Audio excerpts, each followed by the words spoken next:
अस्सलाम वालेकुम dear student, welcome to YouTube channel the Academia. और आज हम बच्चे डिस्कस करने वाले हैं फर्स्ट चैप्टर का लेक्चर नंबर 5। ठीक है, तो लेक्चर नंबर 5 हम डिस्कस करेंगे। लेक्चर नंबर 5 क्या जी, हमारे पास वैलेंसी और सिंबल के बारे में। अब यहाँ बहुत सारे शॉर्ट क्वेश्चन हैं जो हम यहाँ डिस्कस करेंगे। तो सिंबल और वैलेंसी बेसिकली एलिमेंट की ही प्रॉपर्टीज़ हैं। तो हमने जैसे कि इसके पहले लेक्चर में पढ़ा था कि एलिमेंट्स को हमने कैसे लिखना है लॉन्ग क्वेश्चन के लिए हेडिंग बना के। और इसके बाद हम डिस्कस करने वाले हैं जी सिंबल और वैलेंसी का। अब शॉर्ट क्वेश्चन अगर आता है तो कैसे आ सकता है और आप इसमें से और कैसे लिखेंगे इसको। तो सबसे पहला क्वेश्चन आपसे पूछा जाता है, what do you mean by symbol of an element. Symbol क्या होता है? तो भाई सिंबल हमारे पास क्या है, it is the which is the abbreviation for the name of an element. ठीक है, ये हमारे पास किसी भी एलिमेंट की नाम की एब्रीवेशन है। मतलब आपके पास अगर फॉर एग्ज़ाम्पल एक एलिमेंट है जिसका नाम हाइड्रोजन है, तो आप क्या करते होते हैं, इसका कोई एक वर्ड ले लें जो इसको एब्रीवेट कर रहा होगा, जो इसको रिप्रेजेंट कर रहा होगा। ठीक है, जैसा आप एक कॉमन लाइफ के अंदर जो है वो बहुत सारे स्कूल्स के नाम होते हैं, जैसे डीपीएस है तो डिवीजनल पब्लिक स्कूल, तो उसमें आपने जो पहले पहले वर्ड हैं उनको कंबाइन करके एब्रीवेट बना दिया है। ठीक है, ऐसे और बहुत सारे एब्रीवेशन आप इस्तेमाल करते हैं। तो यहाँ भी हम एलिमेंट का जो नाम होता है उसके नाम को कोई एक वर्ड ले लिया करेंगे जो उसको रिप्रेजेंट कर रहा होगा, तो हम उस एब्रीवेशन को नाम देते हैं सिंबल का। अब क्योंकि जो एलिमेंट हैं वो डिफरेंट कंट्रीज़ के अंदर जो है वो डिस्कवर हुए हैं, तो उनके जो नाम हैं वो फिर डिफरेंट लैंग्वेज के अंदर हैं। मतलब बहुत सारे एलिमेंट हैं जिनके नाम जो है वो इंग्लिश में हैं, बहुत सारे एलिमेंट के नाम लैटिन में हैं, कुछ के नाम जो हैं वो ग्रीक में हैं और कुछ के नाम जो हैं वो जर्मन में हैं। ठीक है, इंग्लिश में तो बहुत सारे हैं और हम उनके लिए जो है वो वर्ड भी इस्तेमाल करते हैं, सिंबल इस्तेमाल करते हैं। लेकिन अगर दो एलिमेंट का सेम सिंबल आ रहा होता है तो हम फिर उसे दूसरी लैंग्वेज में ट्रांसफ़र करके फिर वहाँ से सिंबल को ड्राइव कर लेते हैं। मैं आपको एग्जांपल से भी दिखाऊंगा कैसे हम उनको नाम देते हैं। तो अब जी रूल्स क्या हैं, शॉर्ट क्वेश्चन आपसे पूछा सकता है, what are the rules for assigning symbol. जब आपने सिंबल किसी भी एलिमेंट का लिखना है तो कौन से रूल आपने फॉलो करने हैं। तो सबसे पहला रूल आपके पास है जी, if one letter it will be capital. मतलब अगर आप देखते हैं कि किसी एलिमेंट का जो सिंबल है वो आपने एक लफ्ज़ ही लेना है, एक वर्ड ही, एक अल्फ़ाबेट ही लेना है, तो वो हमेशा कैपिटल आपने लेना है। ठीक है, जैसे फॉर एग्जांपल आप हाइड्रोजन के लिए सिंबल ले रहे हैं एच, तो एच को आपने कैपिटल लिखना है। ठीक है, ऐसे ही नाइट्रोजन के लिए अगर एन ले रहे हैं तो एन को कैपिटल लिखना है। कार्बन के लिए अगर सी ले रहे हैं तो उसको आपने सी कैपिटल लिखना है। और in case of two letter of the symbols, अगर आप दो जो है वो लेटर ले रहे हैं, दो अल्फ़ाबेट ले रहे हैं, तो उसमें आपने फ़र्स्ट जो लेटर है उसको कैपिटल लिखना है और दूसरे को स्मॉल लिखना है। जैसे कैल्शियम के अंदर आप सी नहीं ले सकते थे क्योंकि सी तो पहले ही कार्बन के लिए है, तो आपने फिर सी ए ले लिया। अब सी में आपने सी को कैपिटल लिखना है और ए को जो है वो स्मॉल लिखना है। ऐसी जो सोडियम है इसका सिंबल यहाँ पे Na लिखा हुआ है। अब ये वही बात जो मैं आपको बता रहा था कि कुछ ऐसे एलिमेंट हैं जिनके नाम यहाँ पे तो इंग्लिश में हैं बट एक्चुअल में हमने वो लैटिन से ड्राइव किए हुए हैं, तो उनके सिंबल फिर लैटिन से ही लेते हैं। जैसे सोडियम जो है इसका ग्रीक या लैटिन में नेट्रियम इसको बोलते हैं, तो हमने वहाँ पे Na जो है वो इस्तेमाल किया इसके सिंबल के तौर पे। N पहले ही नाइट्रोजन के लिए था इसलिए N को इस्तेमाल नहीं किया, हमने दो वर्ड ले लिए Na। ऐसे क्लोरीन जो है इसके लिए हमने इस्तेमाल किया जी Cl। सी इस्तेमाल नहीं कर सकते थे क्योंकि सी जो है वो ऑलरेडी इस्तेमाल हो चुका था फॉर कार्बन। ठीक है, कार्बन के लिए वो इस्तेमाल हुआ था। तो ये हमारे पास जी रूल्स हैं जब आपने सिंबल किसी भी एलिमेंट के लिखने हैं। अच्छा, उसके बाद क्या सिग्निफिकेंस है सिंबल की, ये आपका शॉर्ट क्वेश्चन आपको पता है जी, एक्सरसाइज में शॉर्ट क्वेश्चन है। तो सिग्निफिकेंस क्या है जी आपके पास, it is use to represent the name of element. ठीक है, किसी भी एलिमेंट का नाम जब हमने को ये रिप्रेजेंट कर रहा होता है। इसी तरह it is use to represent an atom of an element. किसी भी एलिमेंट के अंदर जो एटम प्रेजेंट है उनको रिप्रेजेंट करता है। जैसे फॉर एग्जांपल एक एलिमेंट है जिसके अंदर बहुत सारे एटम प्रेजेंट होते हैं, तो एक एटम को, किसी एक एटम को रिप्रेजेंट करने के लिए हम सिंबल इस्तेमाल करते हैं। मतलब अगर ये हाइड्रोजन गैस है किसी सिलेंडर के अंदर, तो उसमें एक एटम को रिप्रेजेंट करने के लिए हम उसका सिंबल इस्तेमाल करेंगे।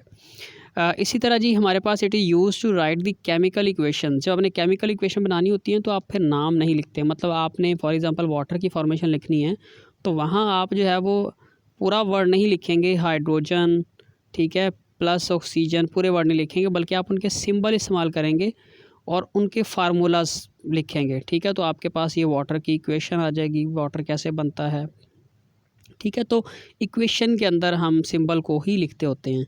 इस तरह it is use to write the chemical formula of the compound. जैसे यहाँ पे अगर हाइड्रोजन ऑक्सीजन रिएक्ट करें और वाटर बनता है तो वाटर को मैं फार्मूला से रिप्रेजेंट करूँगा जी। फार्मूला क्या है वाटर का? तो H2O, ठीक है, वाटर का फार्मूला होगा।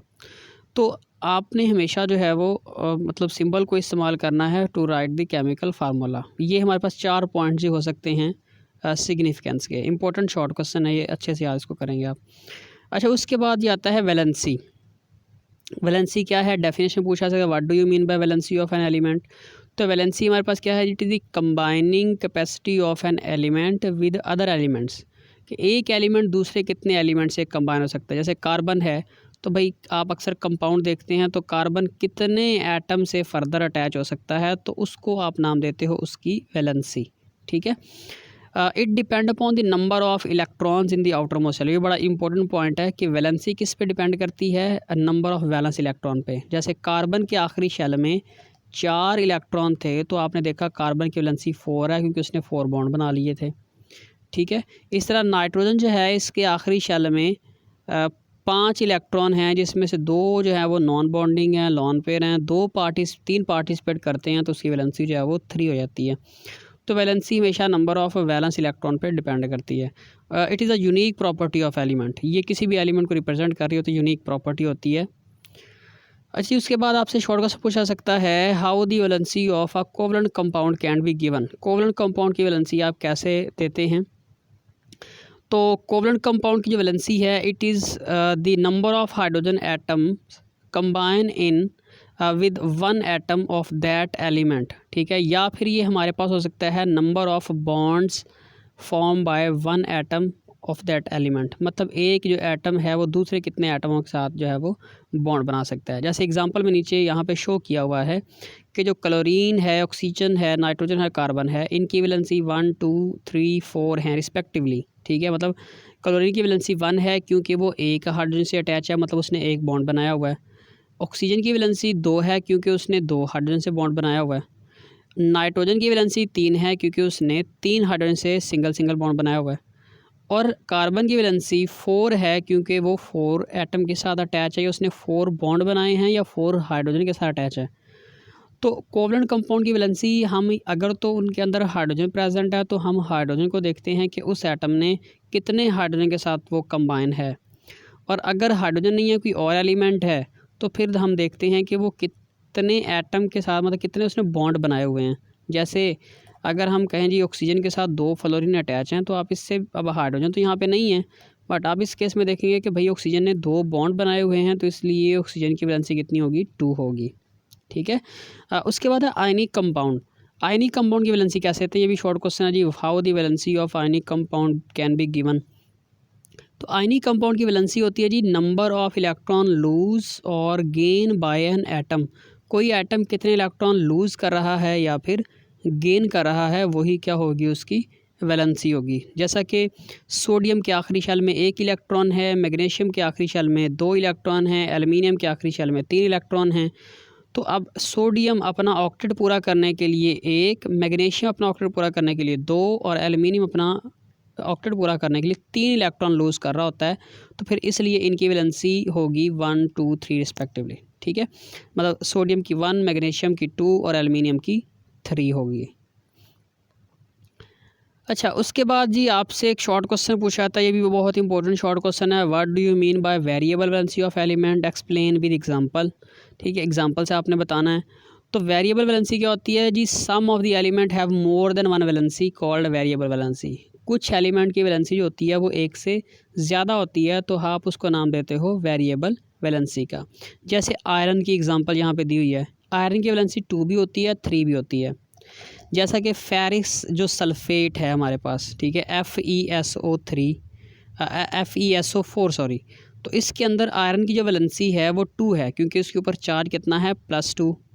और जो Fe2SO4 थ्राइस है, इसमें आयरन की वैलेंसी जो है वो 3 है। ठीक है। आप अगर देखें इसका फार्मूला बनाएंगे तो ये 3 बेसिकली कहाँ से आया है? ये आयरन के ऊपर से आया है, तो इसलिए आयरन की वैलेंसी 3, और ये 2SO4 में से आया है। वो जैसे आयनिक कंपाउंड का फार्मूला हम पढ़ेंगे अभी, आयनिक कंपाउंड का फार्मूला जब बनाते हैं तो मैंने उसको रिलेट करके बताया आपको। ये 3 बेसिकली इसके ऊपर से आया है, ये 2 क्रॉस एक्सचेंज जो कि यहाँ से आया था।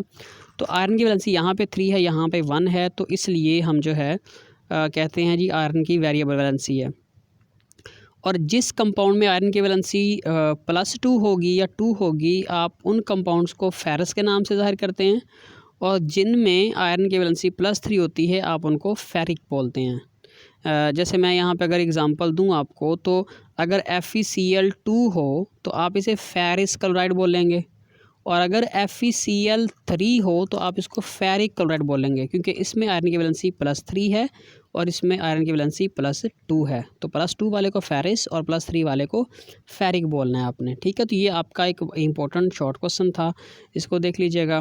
Thank you so much for watching the videos and subscribe my channel for upcoming videos regarding your exam preparation. Thank you so much.